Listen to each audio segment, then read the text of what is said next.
200-ലധികം വീടുകൾ അല്ലെ ഇത്ര വീടുകൾ ഞാൻ ചെയ്തു എന്ന് പറയുമ്പോൾ അവർക്കും ഇതൊരു ആവേശം. വരാനിരിക്കുന്ന തെരഞ്ഞെടുപ്പിൽ LDF ഒരു വലിയ പ്രതിരോധം തീർക്കാൻ UDF കഴിയും.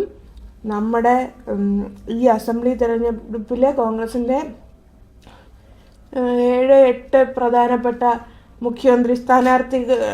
മുഖ്യമന്ത്രിയായി അവർ ഉയർത്തിക്കൊണ്ടുവരാൻ നോക്കുന്ന ആളുകളുണ്ടല്ലോ, അതിലേറ്റവും പ്രധാനപ്പെട്ട ആൾ, പ്രധാനികളിൽ പ്രധാനി, അദ്ദേഹം ഇത് പറഞ്ഞ് LDF DYFയെയും അനാവശ്യമായി ഈ പ്രശ്നങ്ങൾ ഉന്നയിക്കുന്ന മുഴുവൻ ആളുകളെയും പ്രതിരോധത്തിലാക്കണം. VD സതീശൻ അത് ചെയ്യണം, പ്ലീസ്. പറ്റും. MLA നമ്മുടെ ബഹുമാന്യനായ പ്രതിപക്ഷ നേതാവ് ശ്രീ VD സതീശൻ, അദ്ദേഹത്തിൻ്റെ പുനർജനി പദ്ധതിയുമായി ബന്ധപ്പെട്ട ചില സംശയങ്ങളൊക്കെയാണല്ലോ ഇപ്പോൾ ചർച്ചയായിക്കൊണ്ടിരിക്കുന്നത്. അപ്പോൾ 2018 പ്രളയ സമയത്ത് നമ്മുടെ കേരള സർക്കാരിനടക്കം വിദേശത്തുനിന്ന് ഫണ്ട് സമാഹരിക്കാൻ വേണ്ടി ചില റെസ്ട്രിക്ഷൻസ് വന്ന സമയത്താണ് ഇദ്ദേഹം MLA എന്നുള്ള നിലയിൽ വ്യക്തിപരമായി വിദേശത്ത് പോയി ഈ പുനർജനി പദ്ധതിക്ക് വേണ്ടി ഫണ്ട് സമാഹരിക്കുന്നത്. അപ്പോൾ ഈ പദ്ധതി എന്നു പറഞ്ഞാൽ എങ്ങനെയെങ്കിലും മനുഷ്യത്വപരമായി എല്ലാം നഷ്ടപ്പെട്ട സഹജീവികൾക്ക് സഹായം നൽകണം. ഇതാണ് അദ്ദേഹത്തിൻ്റെ ആ പദ്ധതിയുടെ ഉദ്ദേശം.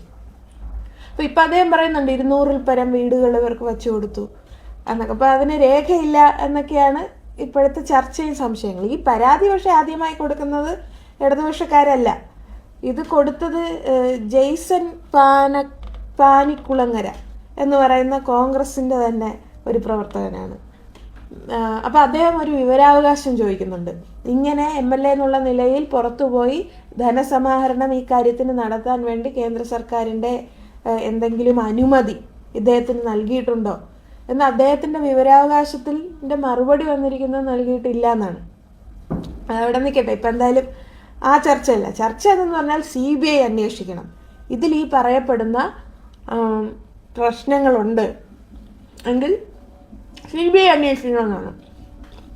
അപ്പോൾ ഈ മണപ്പാട്ടിൽ ശാന്തിയിലുള്ള മണപ്പാട്ടിൽ ഫൗണ്ടേഷൻ എന്നാണ് തോന്നുന്നു, അവർ മുഖാന്തരമാണ് ഈ ഫണ്ട് വന്നതെന്നാണ് VD സതീശൻ പറയുന്നത്.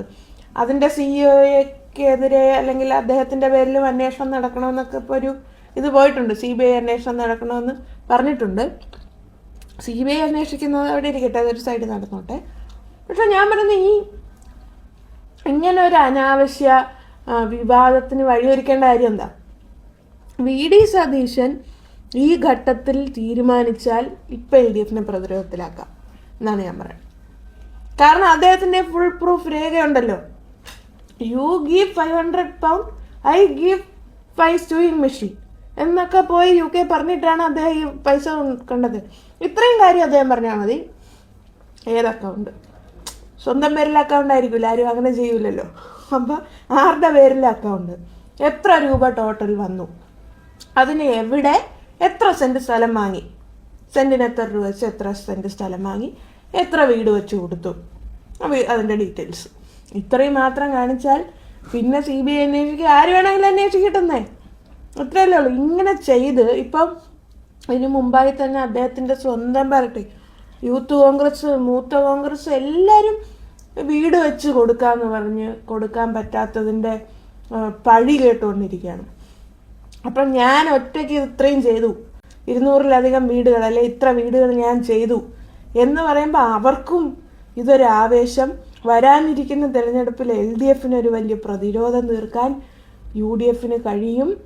നമ്മുടെ ഈ അസംബ്ലി തെരഞ്ഞെടുപ്പിലെ കോൺഗ്രസിൻ്റെ 7-8 പ്രധാനപ്പെട്ട മുഖ്യമന്ത്രിയായി അവർ ഉയർത്തിക്കൊണ്ടുവരാൻ നോക്കുന്ന ആളുകളുണ്ടല്ലോ, അതിലേറ്റവും പ്രധാനപ്പെട്ട ആൾ, പ്രധാനികളിൽ പ്രധാനി, അദ്ദേഹം ഇത് പറഞ്ഞ് LDF DYFയെയും അനാവശ്യമായി ഈ പ്രശ്നങ്ങൾ ഉന്നയിക്കുന്ന മുഴുവൻ ആളുകളെയും പ്രതിരോധത്തിലാക്കണം. VD സതീശൻ അത് ചെയ്യണം, പ്ലീസ്. പറ്റും.